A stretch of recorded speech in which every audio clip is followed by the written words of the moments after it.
Welcome to sky coaching classes. आज हम करेंगे एक्सरसाइज 9.3 का क्वेश्चन नंबर 9 और 10। क्वेश्चन नंबर 1 से लेकर 8 तक हम पहले करवा चुके हैं, जिसका लिंक आपको डिस्क्रिप्शन बॉक्स में मिल जाएगा। तो चलिए करते हैं अपना question number 9 start. Two circles intersect at two point B and C. आपके सामने फिगर साफ साफ दिखाई दी गई है। ठीक है, दो सर्कल है यहाँ पे, एक बड़ा सर्कल और एक छोटा सर्कल। इसके अंदर ये जो दोनों सर्कल है ये एक दूसरे पॉइंट को मतलब एक दूसरे को इंटरसेक्ट कर रहे हैं। कहाँ पे? बी पे और सी पे, है ना। ये बड़ा सर्कल और ये छोटा सर्कल, ये दोनों आपस में मिल रहे हैं। कहाँ मिल रहे हैं? तो ये एक बी पे मिल रहा है और एक सी पॉइंट पे। और देखते हैं, through B two line segment A B D and P B Q are drawn. ये बी पॉइंट दिख रहा है आपको? इस बी पॉइंट से दो लाइन सेगमेंट खींचे गए हैं। कौन कौन से? पहला है A B D, A B D, ये पूरा लाइन सेगमेंट खींचा गया। और दूसरा है P B Q, P B Q, और ये लाइन सेगमेंट खींचा गया।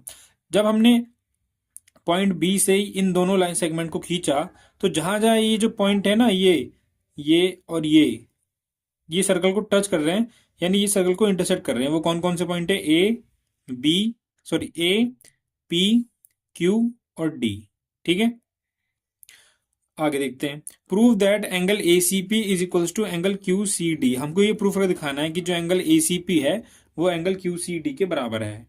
तो ए सी पी कौन सा एंगल होगा इसके अंदर? पहले तो आपको एंगल ढूंढना आना चाहिए। सो ए सी पी, तो हमारे इस वाले एंगल की बात हो रही है जो अंदर है हमारे। ठीक है, और ये किसके बराबर होना चाहिए हमारा? ये क्यू सी डी के, क्यू सी डी यानी इसके। तो हमको ये प्रूफ करके दिखाना है कि ये एंगल इस एंगल के बराबर है। तो चलिए करते हैं फटाफट से। सबसे पहले आप देखिए एंगल ए सी पी और ए बी पी को। ए सी पी एंगल कहाँ है? ए ये रहा, सी ये रहा, पी ये रहा, यानी ये वाला एंगल। ठीक है, और ए बी पी कहाँ है? ए बी पी यानी ये वाला एंगल। आप इस पे और इस एंगल पे फोकस कीजिए। फिगर को मैं थोड़ा सा टेढ़ा कर रहा हूँ ताकि आपको समझा सकूँ अच्छे से। सबसे पहले मैं क्या करूँ ना, ए और बी पी को जोड़ लेता हूँ आपस में। ठीक है, दिखाने के लिए आपको। अब देखिए, मैंने ए और पी को एक सर्कल की कॉर्ड की तरह जोड़ लिया है। सर ठीक है, ध्यान से देखिए, ये सर्कल की कॉर्ड की तरह जोड़ लिया। सर्कल की कॉर्ड जोड़ने के बाद ऊपर वाले सेगमेंट में, यानी ये तो नीचे वाला सेगमेंट हो गया। इस कॉर्ड के जो ऊपर का सेगमेंट है उसमें दो एंगल बन रहे हैं। बड़े वाले सर्कल पे आप फोकस करेंगे तो आपको साफ साफ दिखाई देगा कि ये कॉर्ड है, और कॉर्ड के ऊपर वाले सेगमेंट में एक एंगल ये बन रहा है और एक एंगल ये बन रहा है। तो ये वाला और ये वाला एंगल दोनों सेम सेगमेंट में है। और आपको पता है जो एंगल सेम सेगमेंट में होते हैं वो बराबर होते हैं। तो यही चीज मैं यहाँ पे लिखने वाला हूं। तो लिख लेते हैं फटाफट से कि एंगल ए सी पी बराबर है एंगल ए बी पी के। ठीक है, और अभी हम इसका रीजन नहीं लिखेंगे क्योंकि हमें आगे भी इसको सॉल्व करना है। देखते हैं। अब आपको देखना है angle Q C D. Q ये रहा, सी ये रहा, डी ये रहा, यानी ये वाला। और फिर देखना क्यू बी डी यानी ये वाला।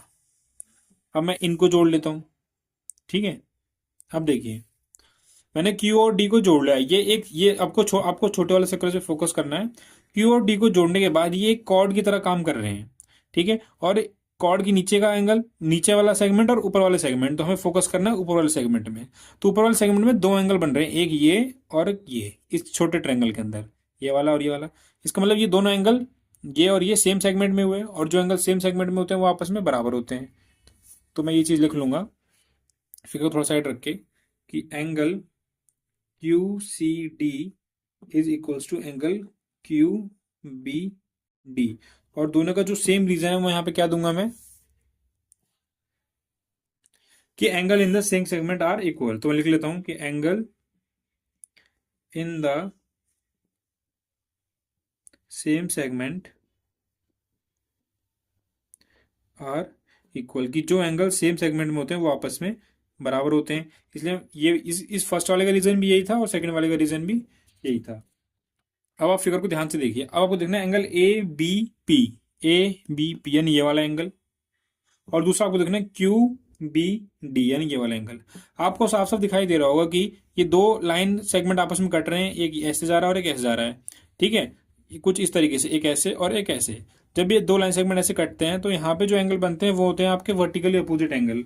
और आपको पता है कि वर्टिकली अपोजिट एंगल बराबर होते हैं। तो आपका ये वाला एंगल और ये वाला एंगल क्या होगा? आपस में बराबर होगा। तो ये चीज हम यहाँ पे लिख लेंगे कि एंगल ए बी पी बराबर होगा एंगल क्यू बी डी के। रीजन क्या देंगे हम? कि वर्टिकली अपोजिट एंगल। ठीक है, vertically opposite angle are equal, की जो वर्टिकल अपोजिट एंगल होते हैं वो आपस में बराबर होते हैं। ये हमने रीजन दे दिया।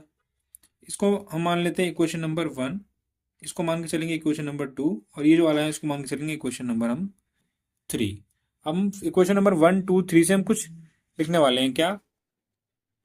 फ्रॉम इक्वेशन 1 2 एंड 3, इक्वेशन 1 2 3, ठीक है।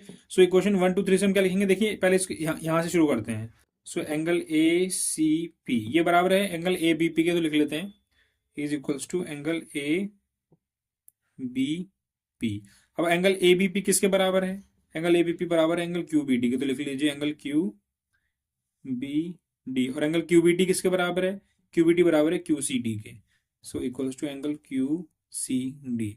अब ये चार एंगल हमने बराबर दिखा दिए, लेकिन हमें मतलब सिर्फ इन दो एंगल से है, तो ए सी पी हम यहां से लेंगे और क्यू सी डी यहां से लेंगे, और बीच में इक्वल्स टू का निशान, ठीक है। क्योंकि ये एंगल सारे के सारे आपस में बराबर है, तो ये दोनों भी आपस में बराबर होंगे। तो angle A C P is equals to angle Q C D. थोड़ा सा ऊपर करके लेते हैं ताकि आपको साफ साफ दिखाई दे, ठीक है। सो लिख देंगे therefore angle A C P is equals to angle Q C D, ठीक है। और हेंस प्रूव, जो चीज हमको प्रूव करनी थी हमने प्रूव कर दी है, ठीक है। सो क्वेश्चन नंबर आपका 9 यहाँ पे कंप्लीट हो चुका है। करते हैं अब इसका हम क्वेश्चन नंबर 10। तो चलिए करते हैं इसका question number 10। If circles are drawn taking two sides of a triangle, आपके सामने बीच में एक ट्रायंगल दिया गया है, ठीक है। इस ट्रायंगल की दो साइड की सहायता से दो सर्कल बनाए गए हैं, ठीक है। और ये जो जो साइड ली गई हैं वो एज अ डायमीटर ली गई हैं। देखिए ये एक बड़ा सर्कल और इसकी ये डायमीटर, और ये दूसरा सर्कल और ये इसकी डायमीटर, और ये जो डायमीटर है ये एक ट्रायंगल का हिस्सा है, ठीक है। सो prove that the point of intersection of the circles lie on the third side. हमको क्या बताना है कि जहां पे ये सर्कल लाई कर रहे हैं, जैसे ये एक सर्कल ये रहा और एक सर्कल ये रहा, एक पॉइंट यहाँ पे इंटरसेक्शन का, दूसरा पॉइंट यहाँ पे है, ठीक है। और हमको ये प्रूव करके दिखाना है कि जो इंटरसेक्शन का जो पॉइंट है, कि यहाँ यहाँ पे जो ये पॉइंट इंटरसेक्ट कर रहा है ये सर्कल की तीसरी साइड है। ये हमको ये प्रूव करके दिखाना है। तो चलिए करते हैं फटाफट से। तो कैसे प्रूव करेंगे कि जो इसकी सर्कल यहाँ पे इंटरसेक्ट कर रहा है ये तीसरी साइड पे कर रहा है?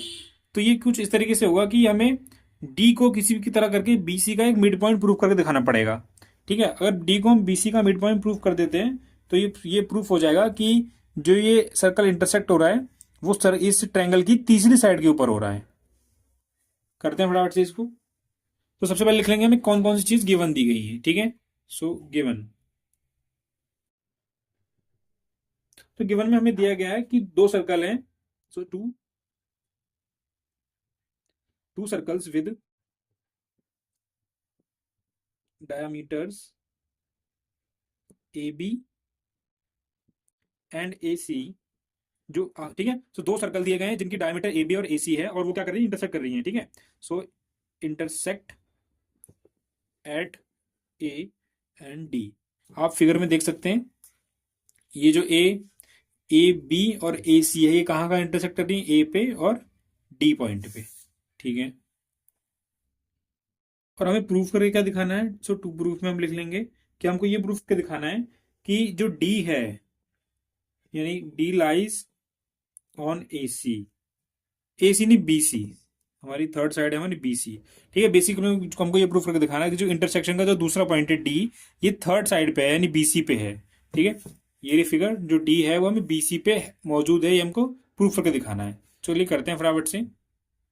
कैसे करेंगे ध्यान से देखिए, कुछ कंस्ट्रक्शन हमको करनी पड़ेगी तो हम कर लेते हैं। पहले कंस्ट्रक्शन के हमको करने हैं कि उसमें हमें ए से लेकर डी तक को ज्वाइन करना है, जो कि मैंने क्वेश्चन में पहले से ही हमें कर रखा है, फिगर में हमें दिया हुआ है।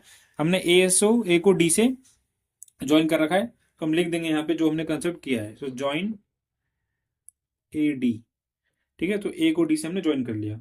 सॉल्यूशन की ओर बढ़ते हैं कि कैसे ये सॉल्व होगा। सो आप एंगल ए डी बी की ओर गौर कीजिए। एंगल ए डी बी कहाँ है? A D B. और एंगल ए डी सी भी देखिए, एंगल ए डी सी। यहां से मैंने इसको यहाँ पे ये ज्वाइन किया तो यहाँ पे ये 90 डिग्री के एंगल बनाएंगे दोनों तरफ, ठीक है, तो ये चीज मैं लिख लेता हूं कि angle A D B is equals to 90 degree, और हमारा एंगल ए डी सी यानी इस तरफ वाला ये भी हमारा क्या होगा, 90 डिग्री का होगा। दोनों चीज हम लिख लेंगे। ठीक है, और रीजन क्या है कि angles formed in semi circle, क्योंकि ये जो एंगल है ना ये सेमी सर्कल बन रहा है। अभी किस तरह बन रहा है बताते हैं हम। फोकस कीजिए आप एंगल ए डी बी पर। ए यहाँ पे है, डी यहाँ पे है, और बी यहाँ पे है। ये बी सी हमारा डायमीटर हो गया, और ये एंगल जो बन रहा है ये आधे सर्कल में बन रहा है ना, इस तरफ वाले सर्कल में, इसलिए सेमी सर्कल। और ये वाला एंगल भी आधे सर्कल के अंदर बन रहा है, इसलिए इसको सेमी सर्कल जो है माना जाएगा। और जो एंगल सेमी सर्कल में बनते हैं वो 90 डिग्री के होते हैं, इसलिए हमने एंगल ए डी बी और ए डी सी को 90 डिग्री कंसिडर किया है। अब इनको हम क्या करेंगे, सम कर देंगे इनका। So angle A D B plus angle A D C. ठीक है, so angle A D B कितना है 90, ए डी सी कितना है 90, और 90 कितना होगा 180 डिग्री। ठीक है, 180 डिग्री। अब ये वाला एंगल 90, ये वाला एंगल 90। अब ये पूरा जो है 180 बना रहा है, पूरा 180 बना रहा है। इसका मतलब ये एक स्ट्रेट लाइन के ऊपर 180 डिग्री का एंगल बन रहा है। तो हम कह सकते हैं कि यहाँ पे लीनियर पेयर है। तो लिख देंगे कि angle A D B and angle A D C forms a linear pair, कि जो एंगल ए डी बी है यानी ये वाला, और एंगल ए डी सी यानी ये वाला, दोनों 90 के हैं। दोनों को जोड़ के 180 आ रहा है। इसका मतलब ये दोनों लीनियर पेयर बना रहे हैं।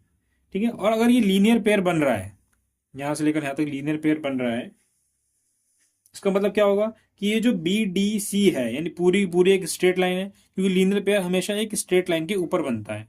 ठीक है, तो अगर ये लीनियर पेयर है तो वाकई यहां पे हम कह सकते हैं देयरफॉर कि जो B D C is a STRAIGST straight line, BDC एक स्ट्रेट लाइन है।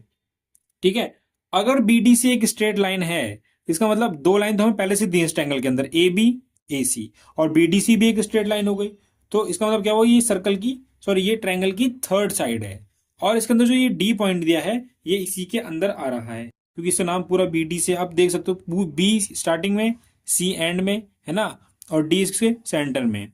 सो जो D पॉइंट है वो लाइन BC पे ही लाई कर रहा है। सो हेंस कि D point D lies on BC। ठीक है, सो क्वेश्चन नंबर 9 और क्वेश्चन नंबर 10 दोनों कंप्लीट हो चुके हैं। मिलेंगे अगली वीडियो में जल्दी, तब तक के लिए धन्यवाद।